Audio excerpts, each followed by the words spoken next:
हरे कृष्ण राधे राधे बंधुरा गिरिधारी गोपाल सोना चैनेले तुम्हारे सबाइके सुस्वागतम। तोमरा सबाई केमन आछो? आशा करी तोमरा सबाई भालो आछो गोपाल सोनार कृपाय और तोमादेर गोपाल सोनाओ अनेक अनेक भालो आछे। आज के सोमवार एखन सकाल प्राय 11टा मतो बेजे गेछे, ताई भगवानेर जन्य रान्ना आरम्भ करे दिएछि। आजके दुटो कुमड़ो फुल कयेकटा निये एसेछिलाम, सेई कुमड़ो फुलगुलो भाजलाम, तारपरे कुमड़ो छिलो कुमड़ोगुलोकेও भाजलाम। যদিও কুমড়োটা মিষ্টি নয়, চিনি দিয়ে একটু ভেজেছি। কুমড়োটা মিষ্টি না হলে কুমড়ো যেন খেতে কেমন কেমন লাগে। যাই হোক, কিনে যখন নিয়ে এসছে রান্না তো করতেই হবে আর ভগবানকে ভোগ লাগিয়ে প্রসাদও পেতে হবে। তাই কুমড়োগুলো এপিট ওপিট করে তেল দিয়ে একটু লাল লাল করে এপিট ওপিট ভেজে শেষে একটু চিনি দিয়ে নামিয়ে নিয়েছি। তার উপরে মায়ের তো শরীর ভালো ছিল না, বলছিলাম তোমাদেরকে আগের ভিডিওতে। তারপর শরীরটা এতটাই খারাপ, বাড়িতে রাখাটাই মুশকিল হয়ে গেল। তাই মাকে এখন হসপিটালে ভর্তি করা হয়েছে। হয়তো দুদিনের ভিতরে ছেড়েও দিতে পারে, যদিও ভর্তি করেছে কালকেই ভর্তি করেছে। গ্যাস ইঞ্জেকশন এই সমস্ত দিচ্ছে। এখন বর্তমান মায়ের শরীরের অবস্থা যেমন এই যে ধরো ভিতরে জাহান আকপাক মতো হতো ওইটা একটু কমেছে, কিন্তু খুব ঝুঁকা কাশি মতো হচ্ছে, ওইটাই এখন হচ্ছে। আর শরীরটা দুর্বল, যেহেতু খাওয়া দাওয়া করেনি, খেতে পাচ্ছে না, তাই শরীরটা আসলে অনেকটাই দুর্বল। তাই বাড়ির সমস্ত কাজ যেহেতু নিজের হাতেও করতে হচ্ছে, আর ছেলে সারাদিন নিজের কাছে এদিকে দুষ্টুমি এদিকে গরু বাছুর সমস্ত কাজ করে মনটা যেমন কেন জানি না খুবই অশান্ত আর খিটখিটে মতো হয়ে গেছে। একটুও কিছু ভালো লাগছে না, মনটা এতটাই খিটখিটে হয়ে গেছে, অশান্ত হয়ে আছে, একদম ভালো লাগছে না। ভগবানের সেবা পূজা জপ সব কোনো কিছুই ঠিকঠাকভাবে হচ্ছেও না, তার জন্য আরও বেশি অসুবিধে হচ্ছে। সকাল সকাল যদি ভোর ভোর উঠে যদি মঙ্গল আরতিটা অন্ততপক্ষে যদি করি সকালবেলা, তাহলে কিন্তু মন মেজাজটা অনেক বেশি ভালো থাকে। তার উপরে জবটাও ঠিকঠাক হচ্ছে না, ওই জন্য যেন মনটা আরও বেশি অশান্ত হয়ে আছে। তারপরে অন্যান্য সময় ছেলে এর কাছে তার কাছে একটু একটু করে হলেও থাকতো, আর বেশি যেহেতু আছে তাই জন্য কি বেশি মেজাজ খিটখিটে হয়ে যাচ্ছে না কি নিজেও বুঝতে পারছি না। যাই হোক, কিছু তো করার নেই। যখন বিপদ আসে দেখি চারদিক দিয়ে এমনি ঘরে কোনো না কোনো মানুষ থাকে, আজ এমন অবস্থা বাড়িতে কেউই নেই, না আছে শ্বশুর, না আছে শাশুড়ি, না আছে ননদ, না আছে ননদের বর, না আছে নিজের হাজব্যান্ড, কেউই বাড়িতে নেই। এমন অবস্থা, এমন দিন এলো। যখন মানুষের বিপদ আসে লোকে বলে না চারিদিক দিয়ে একসাথে মোটামুটি বিপদগুলো চেপে বসে। যাই হোক, সয়াবিন ভাজার পরে ডালটা একটু সাঁতলে দিয়েছি, আর প্রথমে চিপস ভেজেছিলাম, ওইটা তোমাদের সাথে আর দেখানো হয়নি। আজকে এই দিয়ে ভগবানের ভোগ সেবা দেবো। ডাল, কুমড়ো ফুলের বড়া, আর তোমার কুমড়ো ভাজা, আর সয়াবিন ভাজা, আর তোমার আম আছে, একটু আম যদি কেটে দিই দেবো। এই দিয়ে আজকে মোটামুটি দুপুরে গোপুসোনাকে সেবা দেবো। আর ডালে একটু মেথি পাতা তেজপাতা দিয়ে দিয়েছি, মেথি পাতা দিলে ডালটা খুব ভালো লাগে। আর শেষে একটু গরম মশলার গুঁড়ো দিয়ে দেবো, তাহলে খুব ভালো হবে। আর ডালে জলটা একটু বেশি পড়ে গেছে, যাই হোক ফুটিয়ে একটু কমিয়ে নিতে হবে। খাবো তো 3টে মানুষ, তাও আবার ওরা দুজন ছোট ছোট আর আমি একা বড় মানুষ। হরে কৃষ্ণ, এই মাত্র প্রসাদ পেয়ে এলাম। এখন প্রসাদ পেয়ে স্নান করে এসেছি, 3টা 14 বাজে। সত্যি কথা বলতে ভালো লাগছে না একটুও। এই ছেলেকে নিয়ে, বাবা ঘড়িটাকেও মুখ খেয়ে দেয়, আমি তোকে নিয়ে কি পাগল হয়ে যাব? মাথা খারাপ হয়ে যাবে। কি করব আর কি না করব নিজেই খুঁজে পাচ্ছি না। এত দুষ্টুমি। চান করিয়ে নিয়ে এসেছি, তারপরে খাওয়াতে গিয়ে খাচ্ছে না, গোটা নোংরা করেছে, গোটা গা হাত পা খেতে গিয়ে গোটা সুকুর করেছে। তখন ধুয়ে দিলাম। আবার আমি খাওয়া দাওয়া করে নিচে নেতা বুলিয়ে দিয়ে ঘাটে গেছি থালা বাসন ধুতে। যখন দেখি মগে জল ছিল, জল ঢেলে গোটা কাদা ঘেঁটেছে। আমি কি করব বলো তো এর এত দুষ্টুমি নিয়ে? বাড়িতে এদিকে কেউ নেই, আমার যেন মাথা খারাপ হয়ে যাচ্ছে একে নিয়ে।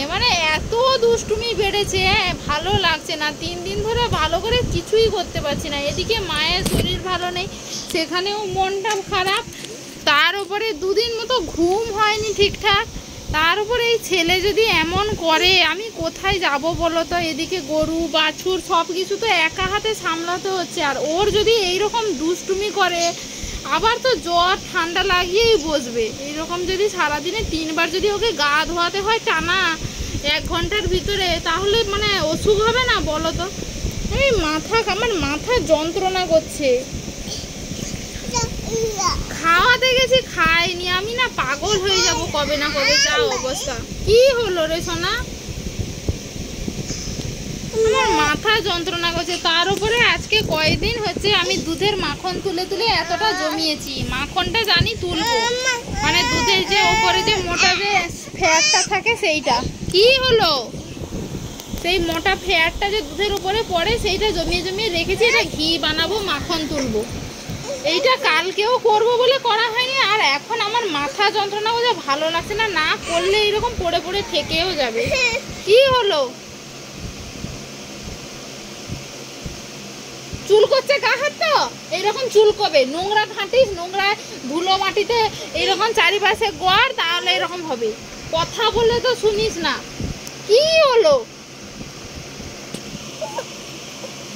আমার ভালো লাগছে না বাবা, কষ্ট হচ্ছে, আমার কান্না পাচ্ছে। কেন এরকম করছিস তুই? দে চুলকে দেবো, আয় এদিকে বস। দেখি তো কি হয়েছে, দেখি। পিঁপড়ে ঢুকে গেছে তো প্যান্টের ভিতরে, দেখেছিস? এইরকম হবে। মায়ের যদি কথা না শুনিস, তুই যদি সব সময় দুষ্টুমি করিস, চুলকে দিই দাঁড়া। প্যান্টে কি পিঁপড়ে আছে সোনা? দেখতে পাচ্ছি না তো, কোথাতেই একটা ছিল। আর ঘরে এত পিঁপড়ে হয়েছে, ছেলেটাকে আজকে 3-4টা গুড়ি পিঁপড়ে কামড়ে দিল। ঘুমিয়েছিল, ঘুমের মধ্যে পিঁপড়ে কামড়ে দিয়েছে। উঠে বললো সকালবেলা। এদিকে বাছুরেরও শরীর ভালো নেই, ডাক্তার এসেছিল, গরুর ডাক্তার। সেইখানে গরুর ডাক্তার আসতে আবার কাল রাত 11টা 11:30টার সময় এসছে। আজকে আবার সকাল দুপুরবেলাও এসছিল। কি করব কিছুই বুঝে পাই না। একটা কয়েকদিন ধরে ভিডিও শেয়ার করা হয়নি, কোনো ভিডিও ছাড়া হয়নি। তুই এরকম দুষ্টুমি করছিস কেন বল তো? জয়নিতাই করো, জয়নিতাই করো দাও, জয়নিতাই করে দাও, জয়নিতাই করে দাও। নম করো তো, হাতে প্রণাম করো, হাত দিয়ে নমস্কার করো। এখনো কি চুল করছে? পিঁপড়ে যে কামড়েছিল। নমস্কার করো, আমি চুলকে দিচ্ছি। নমস্কার করো তো, হাত দিয়ে প্রণাম করো, প্রণাম করো হাত দিয়ে, দুটো হাত দিয়ে প্রণাম করো। বাবু তোমার চুড়ি কই? হাতে চুড়ি কই? তোমার হাতে চুড়ি কই? আচ্ছা তোমার একটা হাতে চুড়ি কোথায়? এই হাতে চুড়ি কই? চুড়ি চুড়ি, হ্যাঁ এই হাতে তো আছে, এই হাতেটা কই? কোথায়? পড়ে গেছে এখানে। ঘাড় যন্ত্রণা করছে, ভালো লাগছে না। মাখনটা দেখি উঠে কিনা, কি হবে জানি না। ভালো লাগুক আর না লাগুক, দেখি কি হয়। আমার মাথায় একদম গরম গরম হয়ে আছে।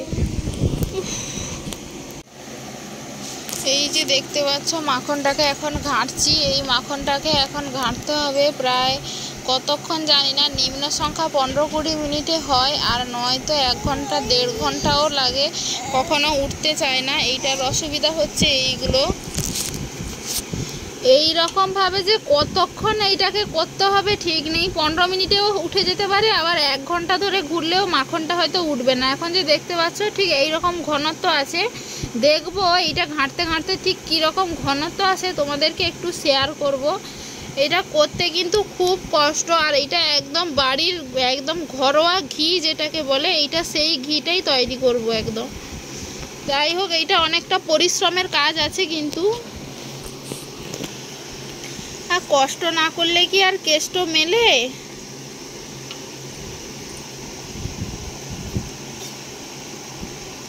দেখি ঘুরিয়ে ঘুরিয়ে কি হয়।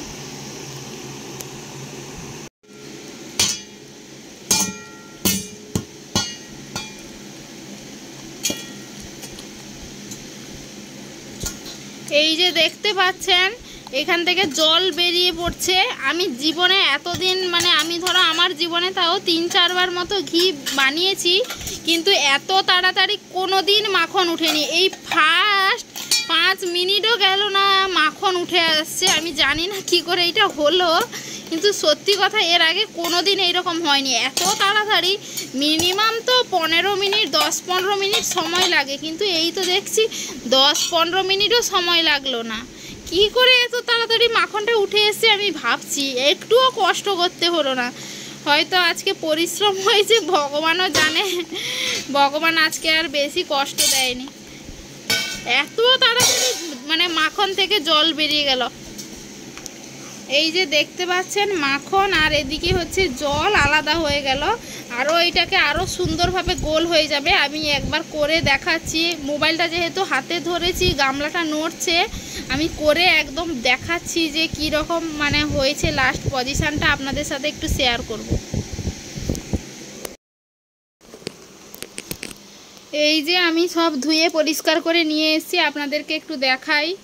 টোটাতটুকু মাখন হচ্ছে উঠেছে।